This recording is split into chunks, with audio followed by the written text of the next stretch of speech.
써뉴. 이번 영상은 아마 세스가 말하는 평행우주에 대해서 좀 알기 쉽게 나오는 내용이 나옵니다. 이 페이지를 넘기면 나오는데 아쉬우니까 여기 읽고 넘어갈게요. 그 어떤 물체도 세월의 흐름과 함께 변화할 만큼 오랫동안 존재할 수 없습니다. 배후의 에너지가 약화되면 물체의 패턴은 희미해질 수밖에 없죠.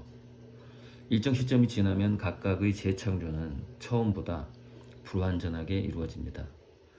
그러다 변화로 지각되는 차이점이 나타나죠. 물체를 구성하는 성분들은 이미 오래전에 사라졌고 그 형태는 수없이 새로운 성분으로 가득 찹니다. 이건 우리가 아주 상식적으로 알고 있죠. 몇 주 또는 2년 정도면 뼈세포까지 바뀐다. 그런데 이제 우리가 뉴런 세포하고 근육 세포만큼은 과거의 기억을 가지고 있어야 되기 때문에 세포 전체가 바뀌는 게 아니라 그 세포의 구성 성분이 바뀐다. 즉 원자와 분자가 바뀐다. 이렇게 보시면 돼요. 세포 자체가 사라지지 않죠. 뉴런하고 근육 세포는 그래서 우리가 몸의 기억을 가지고 있는 것이죠. 자전거 한번 타면 안 까먹는 이유가 그것과 관련된 뉴런의 그 연결을 그대로 유지하면서 그 내부의 부품만 바꾼다, 분자만 바꾼다. 그렇게 기억 때문에 그렇습니다. 장기 기억을 하기 위해서. 자, 의식은 육체적 물질을 통해 3차원 현실 안에서 사용 가능한 상태가 됩니다. 개인화된 에너지가 여러분의 영역에 들어오면 그 안에서 제 능력을 최대한 발휘할 수 있는 상태로 자신을 표현합니다. 에너지가 생기면 가소성 있는 형태로 물질이 창조되죠. 이러한 창조는 마치 빛이 끊임없이 이어지는 것과 같은 과정입니다. 처음엔 약한 빛으로 시작됐다가 빗줄기가 강렬해지고 이후 다시 서서히 빛이 약해지는 것처럼 말입니다. 하지만 물질 자체는 결코 지속적이지 않으며 결코 성장하거나 낡을 수 없죠. 우리가 예전에 보면은 길가에 전등이 깜빡거리는 전등이 있는데 그 전등이 깜빡깜빡거리는데 자꾸 이렇게 오른쪽으로 이동하는 듯하게 보이잖아요. 예, 그거예요. 그 느낌으로 우리가 그렇게 존재하는데 그렇게 깜빡거리는데 이동하는 것 같아. 그게 이제 그런 설명이고 그것이 이제 그 깜빡거리는 순간에 그 다음 차원에서 몇 개의 차원이 또 만들어질지 모르는 평행우주가 만들어질지 모르는 그런 건데 이제 그 다음 페이지가 나옵니다.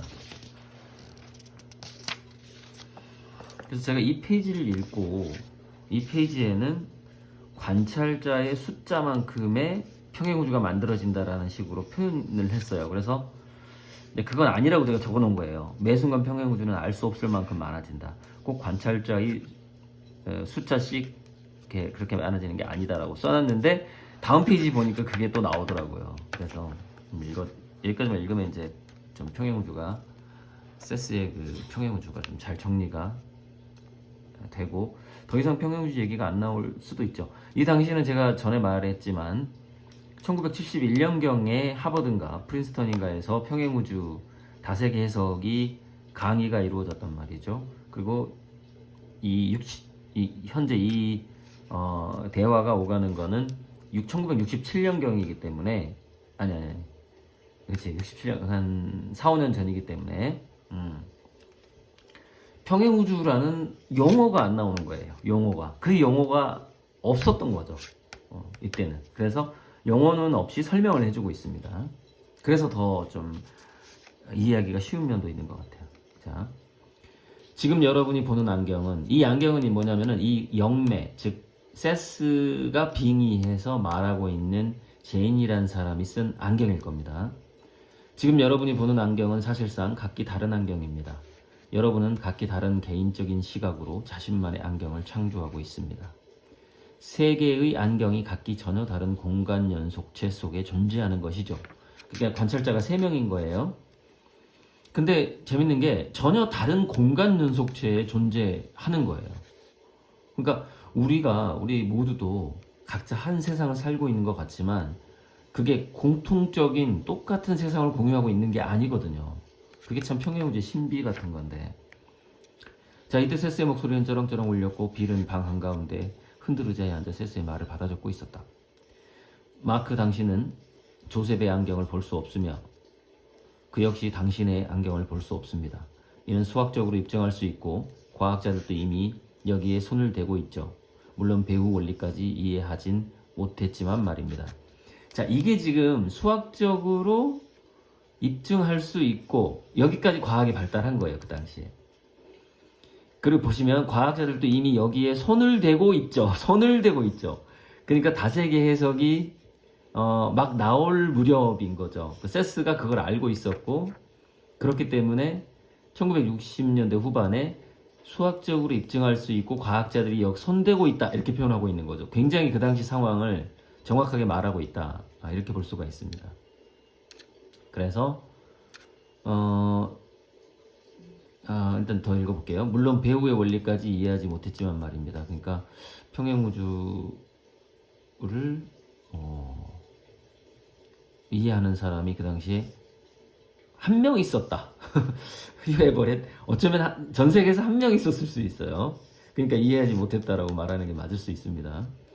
자, 그런데 마크의 관점과 루버트의 관점이 중복되는 극소점이 있습니다. 교집합이 너무너무 적게 있다라는 거죠. 이론적으로 말해서 여러분이 그 극소점을 인지할 수 있다면 다른 두 개의 안경까지 볼 수 있죠. 우리가 상대방이 어떤 색깔을 과연 그 색깔로 보는지 알 수가 없거든요.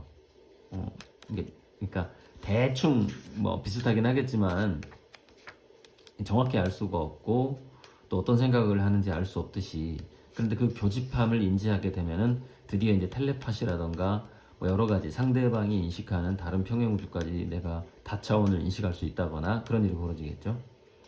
자, 물체는 분명한 전망과 공간 연속체 안에서만 존재할 수 있다. 그래서 개개인은 자신만의 공간 연속체를 창조한다.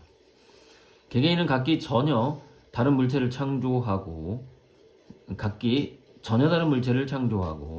자신의 감각으로 이를 받아들이고 있다. 자기가 창조한 것을 자기 감각으로 받아들이고 있다. 자, 오늘 밤에는 아주 반가운 손님이 찾아왔으니 이제껏 토론해온 관점에서 그를 느껴보기로 합시다. 그래서 이제 평행우주가 무한히 굉장히 많을 수 있다는 얘기가 또 나옵니다. 자, 조셉, 의자에 앉아있는 마크를 보십시오. 그는 자신의 공간 연속체와 개인적인 전망 속에서 만들어낸 자신의 의자에 앉아 있습니다. 그러니까 우리 여기서 이 전망이라는 게 아비투스죠. 자신의 공간 연속체 상에서 우리의 개개의 어떤 세계관과 전망이 물질과 그 세상을 만들어내고 그 자신의 의자에 앉아 있습니다.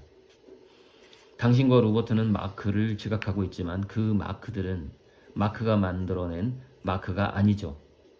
마크가 본인 스스로 만들어낸 본인을 보는 게 아니라 각기 관찰자들이 만들어낸 타인을 보고 있는 거죠. 자, 마크는 의자에 앉아 있으면서 끊임없이 자신의 육체적 이미지를 창조하고 있습니다. 와우. 그러니까 자기 자신이 창조하는 이미지가 있는데 그 이미지를 자기가 인식하는데 또 그 워낙에 많은 자기 자신의 육체적 이미지를 창조하기 때문에 그게 이제 무한대의 평행우주죠. 그 중에 하나를 상대방이 본다 이렇게 볼 수가 있겠죠. 그래서 끊임없이 자신의 육체적 이미지를 창조하고 있습니다. 자신의 심령 에너지와 특정한 원자와 분자들을 이용해서 말이죠. 하지만 이는 마크가 만들어낸 마크일 뿐이며 오늘 밤이 가기 전에 여러분은 다른 수많은 마크가 있다는 사실에 깜짝 놀랄 것입니다. 잠시 쉬기로 하죠. 오늘은 일단 여기까지만 하는 게 맞을 것 같습니다. 써요.